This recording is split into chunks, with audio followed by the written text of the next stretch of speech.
사도행전 21장 37절에서부터 22장 9절까지의 말씀을 오늘 살펴볼 것입니다. 사도 바울이 결례를 행하기 위하여서 예루살렘 성전을 방문했는데 유대인들이 바울을 알아봤어요. 그래서는 바울이 율법을 폐하는 자다.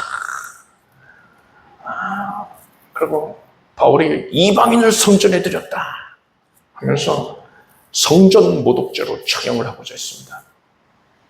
다 오해한 거죠. 그래서 바울이 성전 밖으로 끌려나가고 성전문이 닫힙니다. 이제 사람들이 다 돌 들고서 바울을 죽이려고 하고 있는 위기 상황입니다. 그런데 당시에 로마 군대가 예루살렘 성전을 감시를 하고 있었어요. 반란을 모의하고 공기가 일어나는 그런 시작점이 예루살렘 성전이곤 했기 때문에 예루살렘 성전이 훤히 내려다 보이는 높은 곳에서 요새를 세우고, 안토니오 요새인데 그곳에서 면밀하게 주시하고 있었습니다. 또 큰 절기였기 때문에, 웃음절이었기 때문에 무슨 일이 생기는 거 아닌가 지켜보고 있단 말이에요. 그런데 성전문이 쾅쾅 닫히고 사람들이 몰려들어서 소리를 지르고 있습니다. 난리가 났구나. 이거 봉기가 일어난 거 아니냐. 그래서 긴급 출동을 합니다. 위에 요새에서부터 성전을 향한 계단으로 군사들이 달려내려옵니다. 그 맨 앞에는 천부장이 있었어요. 백부장들을 거들고 달려온 겁니다. 그렇게 천부장이 이 소요 사태에 긴급하게 개입을 함으로써 바울을 죽이려던 유대인의 시도가 무산이 되었습니다. 37절에서 40절까지를 우리가 함께 읽겠습니다. 바울을 데리고 영문으로 들어가려 할 그때에 바울이 천부장들어 이르되 내가 당신에게 말할 수 있느뇨? 가로되 네가 헬라 말을 아느냐? 그러면 네가 이 절에 난을 일으켜 4천의 자객을 거느리고 광야로 가던 애굽인이 아니냐? 바울이 가로되 나는 유대인이라 수읍이 아닌 길리기아 다소성의 시민이니 청컨대 백성에게 말하기를 허락하라 하니 천부장이 허락하거늘 바울이 청대 위에 서서 백성에게 손짓하여 크게 중용이 한 후에 히브리 방언으로 말하여 가로되. 천부장은 이 예루살렘 성전에서 일어난 이러한 소동, 이런 소요 사태의 직접적인 원인이 이 바울에게 있다 판단했습니다. 사람들이 바울을 에워싸고서는 지금 소리 지르면서 돌 들고 죽이려고 하고 있는 모습을 봤으니까요. 그래서 바울을 체포했습니다. 쇠사슬로 결박을 했어요. 그리고 바울을 들어서 계단을 올라서 이 안토니오 요새로 옮기게 했습니다. 그렇게 요새로 올라가는 계단 위에서 바울이 천부장에게 말을 합니다. 내가 당신에게 말할 수 있느뇨? 라고 헬라어로 말을 했어요. 이 말을 들은 천부장이 네가 헬라 말을 아느냐? 놀라서 묻습니다. 오늘날에는 영어가 세계 공용어이지 않습니까? 근데 이 본문 당시에는요, 로마 제국이니까요. 로마 제국 내에서는 헬라어가 공용어였습니다. 그런데 이스라엘 본토에 사는 유대인들은 유대말만 하는 경우들도 많았고요. 뭐 헬라어를 뭐 할 줄 안다 하더라도 유창하게는 듣거나 말하는 게 어려웠단 말입니다. 이러한 유대말이 구체적으로 뭔지, 이 당시에 사용된 유대말이 뭔지에 대해서는 조금 후에 자세하게 말씀드릴 것입니다. 천부장은 이 바울과 헬라어로 대화가 가능하다는 것을 알고는 바울에게 궁금한 것을 물어봤습니다. 천부장은 바울에게 네가 이전에 난을 일으켜서 4천의 자객을 거느리고 광야로 가던 애굽인이 아니냐? 이렇게 추궁했습니다. 로마 지배를 받던 유대인들은요, 로마로부터 독립하기 위해서 가진 노력을 다했습니다. 유대인들은 선민 사상을 가지고 있기 때문에 누군가한테 지배당하는 것을 이렇게 용납을 하지 못하는 성향이 강합니다. 그래서 다양한 방법으로 독립운동을 하는데 그 중에 빈번하게 사용됐던 방법이 뭐냐, 바로 테러였습니다. 주로 열심당원들, 이 사람들 이제 질럿이라고 부르죠. 이 열심당원들이 테러에 가담을 했습니다. 로마의 관리들, 로마에서 파견한 관리들이라거나 아니면 로마의 협조적인 유대인들을 암살을 하곤 했습니다. 이들을 자객이라고 불렀어요. 그리고 이러한 자객들 중에 애굽 출신인 한 사람이 있었습니다. 유대인이죠. 유대인인데 애굽에서 난 것이죠. 그 사람이 굉장히 사람들을 끌어모으는데 재주가 있었던 것으로 보입니다. 그 사람이 자기 자신을 메시아다라고 사람들한테 말을 합니다. 그래서 내가 바로 유대를 로마 제국의 압제로부터 구원해낼 메시아다. 뭐 내가 말하면 뭐 성벽이 무너질 거다. 뭐 이런 식으로 사람들을 현혹을 시킨 거예요. 그러니까 이단 괴수지요. 그렇게 수많은 유대인들이 미혹당해가지고 큰 무리가 형성이 됐습니다. 이제 좀 있으면은 대대적인 반란을 일으킬 것이지요. 이 소식을 들은 로마의 총독, 당시는 벨릭스인데 이 사람이 군대를 급히 파견을 해가지고 이들을 진압을 했습니다. 그 과정에서 많은 사람들이 처형당했고 또 체포당하기도 했습니다. 그렇게 무산이 됐어요. 이렇게 자기 시도가 무산되는 것을 본 이 애굽 사람이, 애굽 출신 유대인이죠. 그러한 자객이죠. 이 사람이 자객 4,000명을 거느리고서 도망을 칩니다. 광야로 나가서 잠적을 해버렸어요. 뭐 죽었는지 살았는지 모르겠어요. 그러자 유대인들이 아이고 우리가 속았구나. 거짓 메시아한테 속았구나. 하고서는 속았으니까 분노에 치를 떠는 겁니다. 그 사람 쫓다가 우리 수많은 사람들이 죽임당했네. 하고서는 그 애굽인에 대하여서 반감이 대단했습니다. 천부장은 바울이 지금 유대인들에게 에워싸여서 죽임당하려고 하는 그 몰매를 맞으려는 그런 상황을 확인하고는 바울이 그토록 미움당하는 걸 보니까 그 애굽인이다. 그 애굽 출신의 자객이다. 이렇게 생각을 했던 것입니다. 단단히 헛짚은 거죠. 바울은 이 말을 듣고는 난 애굽 출신이 아니요 라고 합니다. 나는 큰 도시인 길리기아 다소 출신입니다. 난 그 사람이 아니에요. 그러고서 바울이 내가 백성들에게 말을 하게 해주십시오. 이렇게 요청을 합니다. 이때 바울이 이 천부장에게 백성들에게 말할 기회를 주십시오 라고 요청을 한 이유가 뭡니까? 바울이 도대체 백성들한테 자기 죽이려고 달렸던 그 유대인들한테 뭘 말하려고 그러는 겁니까? 그 내용이 이제 22장에 나온단 말입니다. 그 내용은 바로 복음입니다.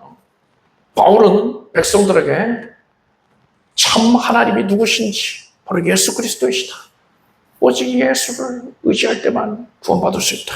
이 복음을 전하기 위해서 말할 기회를 달라고 요청을 했던 것입니다. 바울은 조금 전까지만 하더라도 돌 맞아 죽을 뻔했지요. 그런데 바울이 조금도 위축되지 않은 상태입니다. 조금도 두려워하지 않냐고 담대하게 자기를 죽이려 했던 자들을 향하여서 지금 복음을 전하고 있단 말이에요. 바울이 자신을 죽이려고 하던 사람들을 두려워했다면, 위축되어 있었다면 복음을 전할 수 있었겠습니까? 그럴 수 없지요. 아니 바울은 어떻게 자기를 죽이려고 눈이 뒤집혀서 달려드는 사람들, 그 사람들을 두려워하지 않을 수 있었던 것입니까? 두 가지 이유를 들 수가 있습니다. 첫째는 바울은 지금 자신을 둘러싼 모든 일들이, 이 사건들이 하나님의 뜻대로, 하나님의 정하심대로, 하나님의 섭리를 따라서 이루어지고 있다는 것을 알았던 것입니다. 하나님께서 성실하게 개입하셔서 하나님의 뜻을 이루고 계시는구나.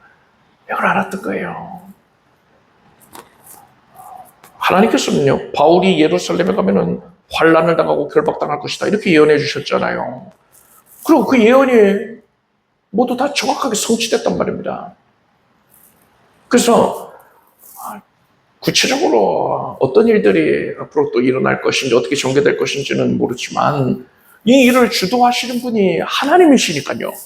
하나님은 절대적으로 선하시고 의로우시고, 하나님은 나를 지극히 사랑하셔서 나를 가장 선한 길로 이끄신다. 나의 목자 되신 나의 하나님께서 나를 푸른정한 신문한 물가로 이끄신다. 지금 당면한 이 고통의 때는 잠시 잠깐 사망의 엄청난 골짜기를 지날 것뿐이다, 이런 생각을 갖고 있었던 것입니다. 그래서 바울은 하나님의 선한 섭리를 기대하면서 모든 것이 합력하여 선이 될 것을 믿음으로 바라보고 있었던 것이에요. 그래서 바울은 두려워하지 않고 담대할 수 있었던 것입니다. 그리고 둘째로 바울은 오직 하나님만을 두려워하였습니다. 예수께서 이렇게 말씀하셨어요. 몸은 죽여도 영혼을 능히 죽이지 못하는 자들을 두려워하지 말고 오직 몸과 영혼을 능히 지옥에 멸하시는 자를 두려워하라 하셨습니다. 성도는 마귀를 두려워해서는 안 되고요. 또 마귀의 종으로 쓰임받는 자들 두려워해서는 안 되고요. 성도가 두려워할 대상은 누굽니까? 오직 성도는 하나님만을 두려워해야 됩니다.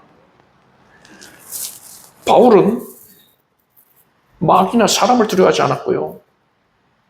오직 절대 주권자이신 하나님만을 두려워하였습니다. 자, 그러한 하나님, 바울이 지극히 두려워하고 바울이 오직 관심을 쏟고 있는 하나님께서 지금 이러한 상황, 바울을 죽이려고 했던 유대인들, 그들 앞에 선 이 바울이 뭘 하기를 원하시겠습니까? 그들이 예수 안 믿어서 지금 마귀의 종으로 부림받고 있는 거잖아요. 그래서 하나님은 그것을 너무나도 안타깝게 여기시고 그들이 다 예수 그리스도를 영접해서 구원에 이르기를 간절히 원하고 계시단 말입니다. 잃어버린 양을 되찾기를 원하고 계시단 말이에요. 바울은 그걸 알았어요. 그래서 오직 하나님께 인정받기 위해서 복음을 전한 겁니다. 바울은 사람에게 인정받는 것에는 관심이 없었어요. 오직 자신이 두려워하는 하나님, 자신이 사랑하는 하나님, 그 하나님께 인정받는 것에만 관심이 있었기 때문에 지금 이렇게 자기를 죽이려고 하는 사람들 앞에서도 복음을 담대히 증거할 수가 있었던 것입니다. 바울은요, 이 마지막 때에 대해서 디모데후서 말씀을 보면은 이렇게 예언을 합니다. 무릇 그리스도 예수 안에서 경건하게 살고자 하는 자는 핍박을 받으리라. 악한 사람들과 속이는 자들은 더욱 악하여져서 속이기도 하고 속기도 하나니라고 했어요. 예수님 오실 날이 가까울수록요, 세상은 더 악해집니다. 그래서 여러분, 십수년 전보다 오늘날의 사람들이 더 강팍해요. 거짓말도 더 잘하고 인정이 사라집니다. 점점 무정해져요. 그것이 말세의 표징이라 그랬잖아요. 무정한 것, 무자비해지고 너무나도 사악해집니다. 마귀의 성향을 닮아갑니다. 그것이 점점 더하여진다는 것은 이미 예언되어 있어요. 그렇기 때문에 우리가 예수 안에서 경건하게 살고자 한다면요, 정녕 우리가 하나님을 섬기는 자가 맞다면은 우리는 언제든지 바울이 처하였던 이러한 악한 상황, 이러한 상황을 우리도 직면할 수밖에 없는 것입니다. 여러분, 이렇게 악한 상황에 처해지게 될 때에 오늘 본문에 나타난 바울의 모습을 본받을 수 있길 바랍니다. 모든 것은 아무리 악한 마귀가 날고 뛴다 하더라도, 발악을 한다 하더라도요, 모든 것은 하나님의 뜻대로 하나님의 주권적인 섭리에 의해서 이루어지고 있는 것입니다. 그 마귀도 하나님의 장기말 하나에 불과한 거예요. 하나님의 계획의 일부인 것입니다. 그렇기 때문에 우리는 절대로 마귀를 두려워하면 안 돼요. 또 마귀의 종으로 쓰임받는 자들, 그들을 두려워해서도 안 됩니다. 우리는 오직 하나님만을 두려워해야 되는 것입니다. 그리고 우리는 오직 하나님께 인정받기 위하여서 하나님이 기뻐하시는 것을 행해야겠지요. 하나님이 기뻐하시는 바대로 우리는 때를 어떤지 못어떤지 항상 복음을 전하기를 힘써야 되는 겁니다. 예수님께서 여러분의 그러한 모습을 보시고서 바울을 기뻐하셨던 것처럼 여러분을 기뻐하실 것입니다. 22장 1절과 2절 말씀을 우리가 함께 읽겠습니다. 부형들아, 내가 지금 너희 앞에서 변명하는 말을 들으라 하더라. 저희가 그 히브리 방언으로 말함을 듣고 더욱 중용한지라 이어 가로되. 백성들에게 말할 기회를 얻게 된 바울은 백성들에게 헬라어가 아니라 히브리 방언으로 말하였습니다. 유대인들은 바울이 헬라어가 아니라 자기들에게 익숙한 이 히브리 방언, 즉 유대말로 말하는 것을 보고는 소란을 그치고 이제 잠잠해서 이 바울이 하는 말에 귀를 기울였습니다. 여기서 히브리 방언이라고 표현된 언어는 정확하게 말하자면요, 아람화된 히브리어입니다. 말은, 음성은 아람어예요. 아람어를 말하는 겁니다. 아람어로 태어나는 거예요. 그런데 글자만 히브리어를 쓴 겁니다. 히브리어 알파벳을 사용을 해서 아람어를 적은 것뿐이지요. 이스라엘 자손들이 옛적부터 전통적으로 사용해온 언어를 히브리어라고 부릅니다. 오늘 본문에 나오는 아람화된 히브리어랑 구분짓기해서 이제 고전 히브리어 이렇게 부르기도 합니다. 구약 성경의 대부분은요, 이러한 고전 히브리어로 기록이 되어 있어요. 그런데 여러분, 이렇게 정통 히브리어, 고전 히브리어를 사용하던 유대인들이 이제 바벨론 제국에 의해서 멸망당합니다. 그리고 백성들은 바벨론의 포로로 끌려가게 됩니다. 그리고 이 시기의 이 이스라엘 백성들을 가리켜서 대부분이 이제 유다 나라 사람들이니까는요, 유다인, 그래서 이제 유대인 이렇게 부릅니다. 이 유대인들이 포로로 끌려간 사이에 그들의 언어에 큰 변화가 생깁니다. 생각해 보십시오. 우리 민족이죠. 우리 민족이 일제에 의해서 36년 동안 강점당해 있었습니다. 이 시기에 우리 민족이 사용하는 언어에 큰 변화가 있었습니다. 우리말을 일본어 투로 말해요. 그리고 우리말로 말을 한다 하더라도 일본어 단어가 사용되는 게 너무나 당연시됐단 말입니다. 그래서 우리 민족의 언어는 일제시대 이전과 이후가 너무나도 큰 차이를 보이게 되었어요. 그런데 여러분, 우리 민족은 일본으로 끌려간 게 아니었잖아요. 대부분의 사람들은 다 이 한반도 안에 있었단 말입니다. 한반도 안에 거주하면서 36년 동안 일제의 다스림을 받으니까 이렇게 언어가 달라졌는데, 유다 백성들은요, 그 가나안 땅에 머물러 있었던 게 아니고요, 바벨론으로 끌려갔어요. 강제로 그곳으로 이주해서 몇 년을 지냈느냐? 150년가량을 지냈습니다. 처음 포로로 끌려와서 처음 돌아간 시점까지 횟수는 70년이지요. 예언된 대로 70년인데 처음 끌려와서 마지막으로 돌아간 시점까지를 계산하자면 150년 가까이가 된단 말입니다. 따라서 여러분 이 시기에 유대인들이 사용하는 언어에 변화가 있을 수밖에 없는 겁니다. 바벨론에서는요 아람어를 사용을 했습니다. 아랍이 아니라 아람입니다.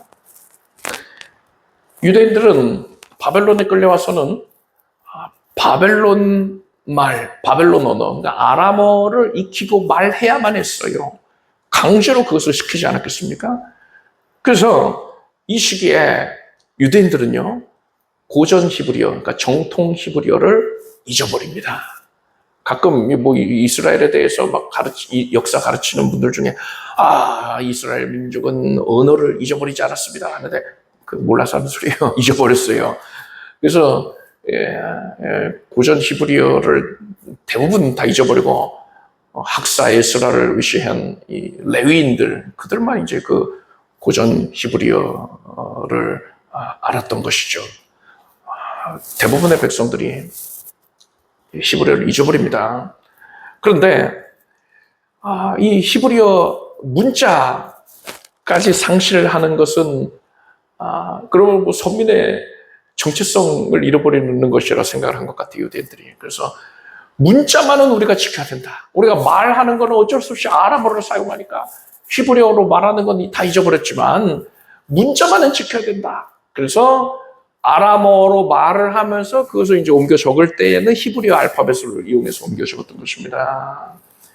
그러니까 예를 들자면 우리 민족이 일본어로 대화를 하면서 그걸 한글로 옮겨 적은 게 아닙니까? 아리가또 하면서 한글로 아리가또 이렇게 적은 거죠. 그런 식으로 이 언어가 바뀐 겁니다. 이것이 이제 아람화된 히브리어라고 말을 하는 거죠. 그러니까 포로 이전과는 아예 말이 달라져 버린 거예요. 아람어를 쓰게 됐다고 이해하시면 되는 겁니다. 문자만 히브리 알파벳이고 말은 아람어를 하게 됐다. 로마 제국의 공용어는 헬라어라고 하지 않았습니까? 그런데 유대인들은 헬라어를 모르는 경우도 있었고요. 또 유창하게는 하지 못하는 경우도 있었습니다. 유대 본토에 사는 가나안 본토에 사는 사람들은 그랬다는 거예요. 그런 이들에게 바울이 만약에 바울은 헬라어를 유창하게 할 수 있는 사람이잖아요. 로마 시민이기도 했거니와 또 공부를 많이 했잖아요. 헬라어 당연히 잘한단 말입니다. 유창한 헬라어를 말을 하면은요, 자신의 어학 실력을 뽐낼 수 있지요. 내가 이렇게 쉽게 너희들이 함부로 할 사람이 아니야. 이런 식으로 의수될 수도 있는 것이죠. 그런데 백성들 중에 히브리어가 익숙치 아니한 자들은 바울이 무슨 말을 하는지 도통 알 길이 없는 겁니다. 그래서 바울은 그들을 위해서 아람화된 히브리어, 그러니까 아람어로 말을 한 거예요. 이걸 이제 오늘 본문에서는 히브리 방언이다 이렇게 표현한 것이죠. 여러분은 바울이 복음을 전할 때에 자신의 어학 실력이라든가 뭐 지식 이런 걸 뽐내기 위해서 유창한 헬라어로 말한 게 아니라 오직 듣는 사람들이 이해하기 쉽도록 그들에게 익숙한 언어를 사용했다 라는 이 부분을 주목하기 바랍니다. 이것은 예수님도 마찬가지였어요. 예수님께서 이방 지역인 두로를 방문하신 적이 있습니다. 그곳에서 한 여인이 예수님께 찾아와서 자기 딸에게 귀신이 들렸으니 귀신을 쫓아내달라고 간절히 애원합니다. 자네의 떡을 취해서 개들에게 주며 마땅치 않다. 개들도 주인의 손에서 떨어진 부스러기를 먹나이다. 그 대화를 하는 겁니다. 그런데 성경은 이 여인에 대해서 뭐라고 말하느냐. 헬라인이요 수로보니게 족속이다. 수로보니게 족속은 두로와 페니키아, 수로보니게 그 지역 사람으로서 헬라인이다 했어요. 헬라인이라는 거는요, 헬라어를 사용하는 사람이라는 겁니다. 이 여인이 그 이방 지역에 살면서 굳이 유대인들이 사용하는 아람어 공부를 했을 리가 만무하잖아요. 헬라어 쓰는 겁니다. 그런데 예수님이 이 여인과 대화를 나누셨단 말이에요. 그럼 무슨 언어를 사용하셨겠습니까? 헬라어 사용하신 거예요. 예수님은 헬라어를 능숙하게 하실 수 있었던 것입니다. 그렇지만 예수께서 유대인들에게 설교하실 때에는 아람어, 즉 히브리 방언을 사용하셨단 말입니다. 예수께서 하신 말씀을 그 말씀 그대로를 그 음을 헬라어로 적은 그런 단어들 중에 뭐가 있느냐? 달리다굼, 에바다, 엘리 엘리 라마 사박다니. 또 아바 아버지, 아바, 이런 단어들이 바로 아람어예요. 예수께서는 유대인들에게 당연하게도 아람어로 설교를 하셨던 것입니다. 그리고 예수님이 하신 설교를 보면은요, 한결같은 공통점이 있습니다. 그것은 쉽다는 거예요. 이해하기가 쉽다는 겁니다. 예수께서는요, 높은 학력 수준을 가진 사람들만 이해할 수 있게끔 그렇게 어렵게 설교하지 않으셨어요. 절대로 그러지 않으셨어요. 당시에 교육을 받을 수 없었던 여인들, 이 여인들도 예수님의 설교를 달콤하게 청취했단 말입니다. 그리고 심지어 어린아이들까지도 예수님의 설교를 듣고는 그 의미를 쉽게 이해할 수 있었어요. 오병이어를 예수님께 바친 그 사람이 누굽니까? 어린 아이였단 말이에요. 어린 아이가 하루 종일 예수님의 설교를 들을 정도로, 만약에 이해할 수 없는 말이면 어떻게 거기 그렇게 하루 종일 있겠어요?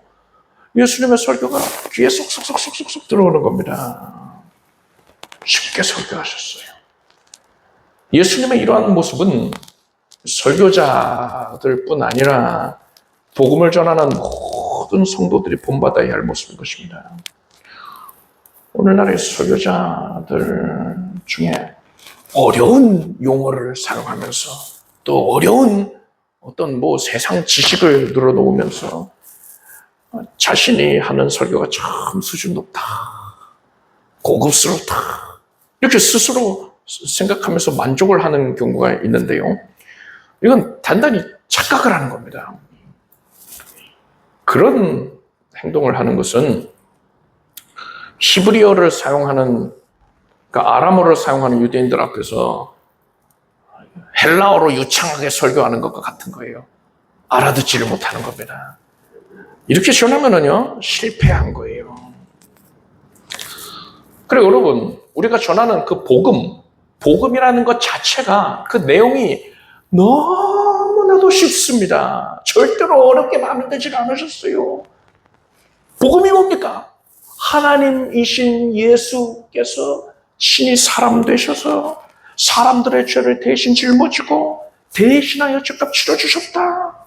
이것을 믿는 사람은 죄사함을 받고 구원을 얻는다. 이게 복음입니다. 그런데 이 복음을 어렵게 패배 꼬아서 전한다면은 이건 뭡니까? 왜 그렇게 전하는 거예요? 이 사람이, 지금 전하는 사람이 복음을 잘 모른다는 거예요. 자기가 분명하게 알고 있으면은요, 쉽게 전할 수밖에 없는 겁니다. 여러분은 복음을 전할 때에 성경을 잘 알지 못하는 이들이 듣는다 하더라도, 또 세상 사람들이 듣는다 하더라도 그들이 쉽게 이해할 수 있도록 최대한 쉬운 말로 전하게 되길 바랍니다. 이것을 위해서 우리가 애쓸 때, 노력할 때 더 쉽게, 어떻게 하면 더 쉽게 전할 수 있을까? 이렇게 고민할 때에 우리에게도 큰 유익이 있습니다. 공부를 할 때요, 가장 좋은 공부 방법이 뭐냐? 남을 가르쳐 보는 겁니다. 가르쳐 보면 자기 부족한 부분이 나오거든요. 그리고 더 쉽게 가르치다 보니까는, 쉽게 가르치려 하다 보니까 더 명확하게 자기가 알게 되거든요. 우리가 복음을 쉽게 전하기 위해서 애쓸 때에 우리는 복음에 대해서 더욱더 깊이 있게, 더 분명하게 깨닫게 되는 겁니다. 그래서 복음의 은혜를 더욱 풍성하게 누릴 수 있게 되는 거예요. 여러분은 예수님이 그러셨듯이, 그리고 바울이 그랬듯이 복음을 쉽고 분명하게 전하기를 힘쓰길 바랍니다. 3절에서부터 9절까지를 함께 읽겠습니다. 나는 유대인으로 길드기아 타소에서 났고 이 성에서 자라 가말리엘의 문화에서 우리 조상들의 율법의 엄한 교훈을 받았고 오늘 너희 모든 사람처럼 하나님께 대해 열심하는 자라. 내가 이 돌을 핍박하여 사람을 죽이기까지 하고 남녀를 결박하여 옥에 넘겼노니 이에 대제사장과 모든 장로들이 내 증인이라. 또 내가 저희에게서 다메섹 형제들에게 가는 공문을 받아가지고 거기 있는 자들도 결박하여 예루살렘으로 끌어다가 형벌받게 하려고 가더니 가는데 다메섹에 가까웠을 때에 오정쯤 되어 호련히 하늘로서 큰 빛이 나를 둘러 비추매 내가 땅에 엎드러져 들으니 소리 썩 가로되 사울아 사울아 네가 왜 나를 핍박하느냐 하시거늘 내가 대답하되 주여 네 신이 있다 하니 가라사대 나는 네가 핍박하는 나사렛 예수라 하시더라. 나와 함께 있는 사람들이 빛을 보면서도 나더러 말하시는 이 소리를 듣지 못하더라. 바울은 백성들에게 간략하게 자기소개를 했습니다. 자신은 길리기아 타소 출신이고 가말리엘이라고 하는 당시 유대인들은 누구나 알 법한 아주 유명한 랍비입니다. 당대의 유명한 학자이기도 했습니다. 그 학자에게서 율법 교육을 받았다. 그리고 예수 믿는 자들을 이단이라고 여겨서 그들을 죽이고 체포하는 데 열심을 내었었다. 이렇게 자신의 과거를 얘기합니다. 바울이 이렇게 기독교인들을 죽이고 또 체포하기 위해서 다메섹으로 도망간 기독교인들을 죽이고 싶어 해서 다메섹으로 도망간 기독교인들을 잡기 위해서 쫓아간 적이 있어요. 그렇게 다메섹 성으로 향하던 중에 겪었던 일을 소개를 합니다. 이 내용은 우리가 이미 사도행전 9장에서 살펴본 적이 있습니다. 그 이후에 26장에서 또 한 번 등장합니다. 그러니까 바울이 다메섹 도상에서 예수를 만난 이 사건을 사도행전에서 총 3차례 언급을 하는 겁니다. 바울이 다메섹 성에 가까이 이르렀을 때에 그때가 낮 12시 가량이 됐습니다. 이때가 하루 중에 해가 가장 밝게 빛날 때지요. 그런데 이러한 정오의 햇빛을 무색해 만들 만큼 그것을 압도하는 엄청난 빛이, 지극히 밝은 빛이 이 바울 일행을 애웠었습니다. 바울은 그 순간에 땅에 엎드렸어요. 그때 사울아 사울아 네가 왜 나를 핍박하느냐 이런 음성이 들렸습니다. 예수께서 광채 가운데에 나타나셔서 그러니까 예수님 자체가 빛이시니까 어마어마한 빛이 발산된 거죠.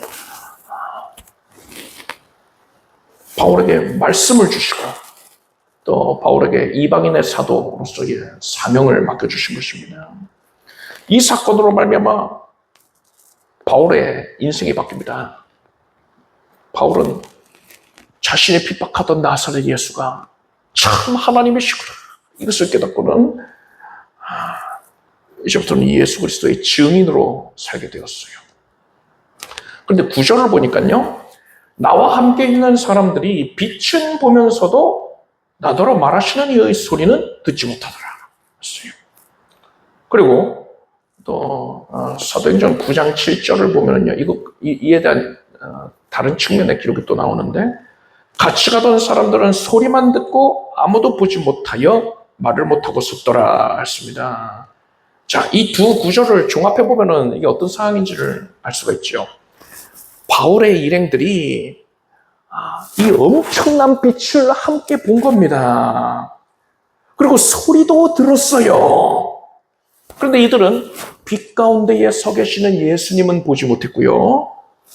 바울도 예수님을 정면으로 쳐다봤다기보다는 그 빛이 압도돼서 엎드려 있었기 때문에 빛 가운데에 주님이 서 계시다는 것은 인식했을 것이죠. 여하간에 빛 가운데에 서 계신 예수님을 인식했단 말입니다. 그런데 이들은 빛만 보았어요. 그리고 이 사람들은요, 일행들은 소리는 들었습니다. 그렇지만 그 소리가 하나님의 음성인 건 알지 못했어요. 소리의 의미를 알지 못했다는 말입니다. 이들에게는 아마도 천둥 소리, 하는 커다란 진동으로만, 압도하는 진동으로만 느껴졌을 거예요. 그런데 바울은 어떻게 빛 가운데에서 예수님을 만나서 또한 그 소리를 예수님의 음성으로 들을 수가 있었던 것입니까?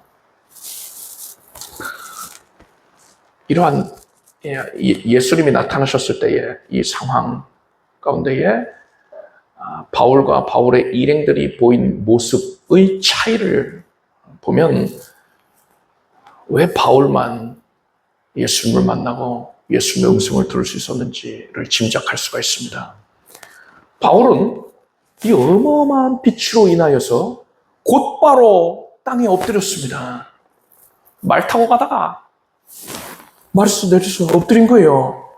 그렇지만 다른 사람들은 어땠었느냐? 말을 못하고 아무 말도 못하고 섰더라 했어요. 이 사람들은요, 엎드린 게 아니라 서 있었던 겁니다. 바울은 빛 앞에서 겸손하게 자기 자신을 낮추었습니다. 반면에 다른 사람들은 꼿꼿이 서 있었죠. 어정쩡하게, 이거 무슨 일이야? 웅웅거리는 소리도 들리네. 꼿꼿이 서 있었어요. 이런 모습은 교만한 모습이라고 할 수는 없다 하더라도 절대로 겸손한 모습은 아니지요. 하나님께서는 하나님 앞에서 겸손한 모습을 보인 바울에게만 하나님의 음성을 듣게 하신 겁니다. 시편 34편 말씀에 여호와는 마음이 상한 자에게 가까이 하시고 중심에 통회하는 자를 구원하시도다 했습니다.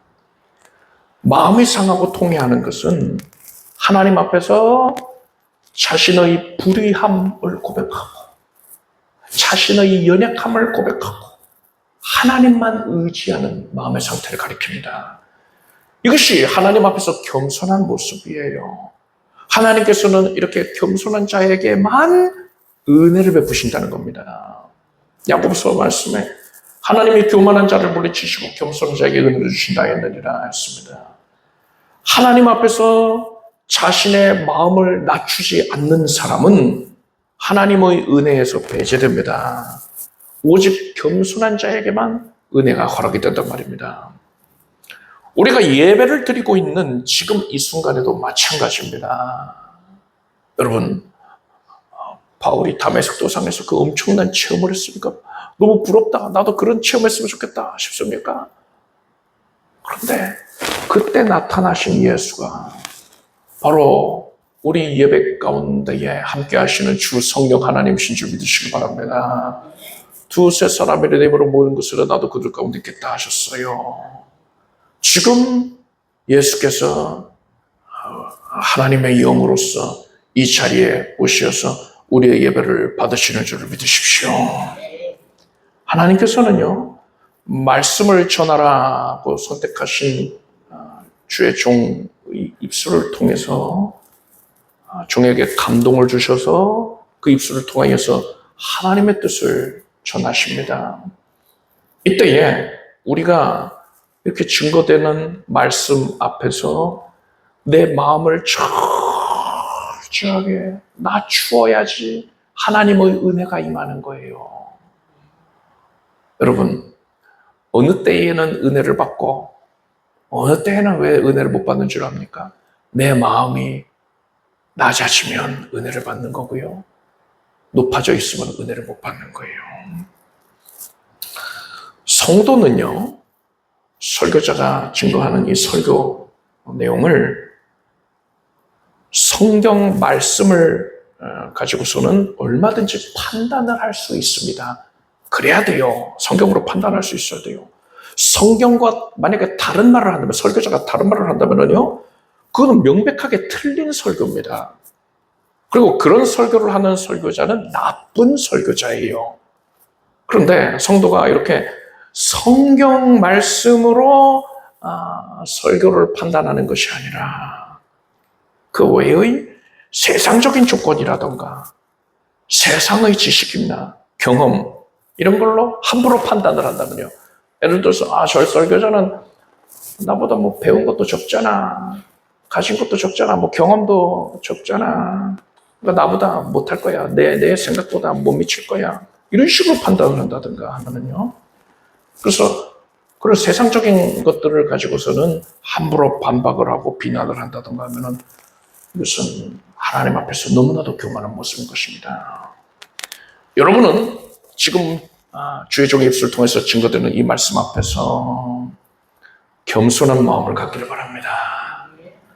거룩하신 하나님께서, 모든 것을 다 아시는 하나님께서 나의 사정과 형편을 아시고 바로 나에게, 나를 콕 집어서 나에게 주시는 말씀이라는 것을 인정하길 바랍니다.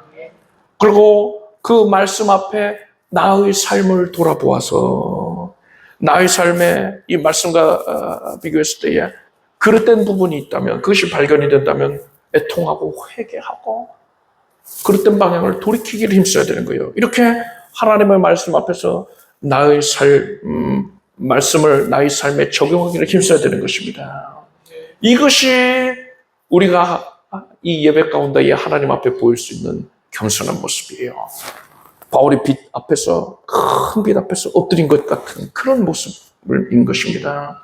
그럴 때 하나님께서 부어주시는 그 은혜가 나에게 임하게 되는 것이고요. 우리는 비로소 그것을 누릴 수가 있게 되는 것입니다. 우리가 겸손하면 겸손할수록, 그러니까 나의 마음을 낮추면 낮출수록 하나님의 은혜를 더욱 풍성하게 누릴 수 있다는 것을 아시기 바랍니다. 하나님의 말씀 앞에서 겸손한 심령을 갖는 저와 여러분이 되기를 축복합니다. 기도하겠습니다. 하나님께서 진리의 영으로 오셔서 말씀을 통해서 우리를 만나주시니 감사드립니다. 우리의 심령이 참 겸손하여져서 하나님의 말씀을 온전히 받아들이게 하여 주시옵소서. 겸손한 자에게 베푸신 그 은혜를 우리가 다 소유하여 누릴 수 있게 해 주시옵소서.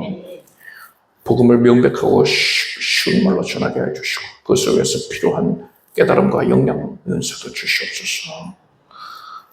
때를 어떤지 못 어떤지 담대하게 복음을 전할 수 있게 하시고 그래서 모든 것이 하나님의 섭리로 이루어짐을 깨닫고서 오직 하나님만 두려워하는 우리가 되게 해주시옵소서. 예수님의 이름으로 기도드립니다. 모두 자리에서 일어나셔서 가슴에 손을 얹으시고 아픈 것을 손을 기도하겠습니다. 하나님, 참 사랑하는 하나님, 내가 두려워하는 오직 유일한 대상 나의 하나님, 내가 사랑하고 두려워하는 앙망하는 나의 하나님, 하나님께만 주목하고 살아가게 해 주시옵소서. 언제나 주 하나님을 기쁘시게 해드리기 위해서 그것만이 나의 삶의 목적이 되게 해 주시옵소서. 하나님께서 기뻐하시는 바대로 주의 자녀들의 사랑의 고백과 헌신을 아름답게 여겨 주시옵고 이제 이러한 믿음의 고백과 결단을 한 주의 자녀들은 큰 은혜를 받게 해주시옵소서. 하나님의 기뻐하심을 입었으니 주의 백성들이 이제 모든 혼란과 위경이 변하여서 축복이 은혜가 되는 것을 확인하게 될지어다. 지나온 모든 순간들이 눈물을 뿌리며 어려움 가운데에, 고통 가운데에 괴로워하였던 모든 나날들이 이제 하나님의 은혜의 응답으로 말미암아 가장 선한 결실을 맺게 될지어다. 하나님께서 이것을 이루어 주셨습니다. 그리하여 우리는 걱정 아니하고 이제 기뻐하며 은혜의 주 하나님을 찬미할 것입니다. 하나님이 하나님을 사랑하는 자를 위하여서 능력을 한없이 아낌없이 베푸신 것을 증거하고 고백할 것입니다. 하나님 이것을 영광 얻어 주시옵소서. 이러한 간증이 많은 이들에게 복음 증거의 계기가 되게 해주시고 그들이 구원에 이르는 계기가 되게 해주시옵소서. 주의 자녀들은 마음의 연약이 사라질 것이고 육신의 연약과 아픔도 소멸될지어다. 주께 헌신하기로 작정되었으니 주께 헌신하는 자들이 우리 하나님께서 담당하여 주시고 머리에서도 발끝까지 정결케 하여 주시옵소서. 통증과 연약, 어려움이, 염증이 사라지고 환부가 아물 것이며 암세포가 깨끗이 사라질지어다. 하나님께서 기뻐하시는 자를 위하여서 기꺼이 능력 나타내셨습니다. 이제 정밀 검사 결과에서도 가장 선한 응답을 맛보게 하여 주시옵소서. 삶 가운데 겪고 있는 모든 문제들에 대해 하나님께서 섭리하고 계심을 믿습니다. 두려워하지 않겠습니다. 오직 하나님만을 주목하고 주님께만 인정받기 위해서 했을 것입니다. 모든 문제는 나의 밥이 될지어다. 밥이 될지어다. 간증할 제목이 될지어다. 놀라운 응답이 있을지어다. 취업을 원하는 이에게, 또한 이직을 원하는 이에게, 직장을 옮겨지 않는 모든 이들에게 하나님께서 각별한 은총들이 주셨고 가장 선한 조건으로 기도 응답 받았다고 그리 하나님께 영광 올리고 간증할 수 있게 주시옵소서. 온 가족들이 바라고 소원하는 모든 것들이 주의 뜻대로 이루어질지어다.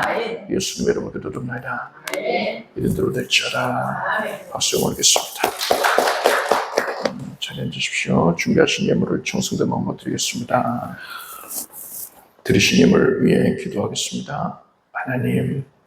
하나님께서 내려주시는 은혜가 너무나도 감사하여서 기쁘고 즐거운 마음으로 차원하여 하나님께 예물을 올립니다. 이 시간에 은혜의 영으로 말씀의 영으로 역사하셔서 우리를 만나주신 거룩하신 하나님께 감사를 드립니다. 하나님께 헌신된 일꾼들을 하나님께서 책임져 주심을 믿습니다. 삶 전체가 크게 복되게 하여 주시고 제출한 기도 제목에 다 응답받게 해주시옵소서. 놀라운 기적과 권능의 역사를 맛보게 해주시옵소서. 예수님의 이름으로 기도드립니다. 우리 주 예수 그리스도의 은혜와 하나님 아버지의 사랑과 성령님의 교통하심에 수요 예배에 함께해서 사랑하는 성도들 위해 영원히 함께 없으기를 축원합니다.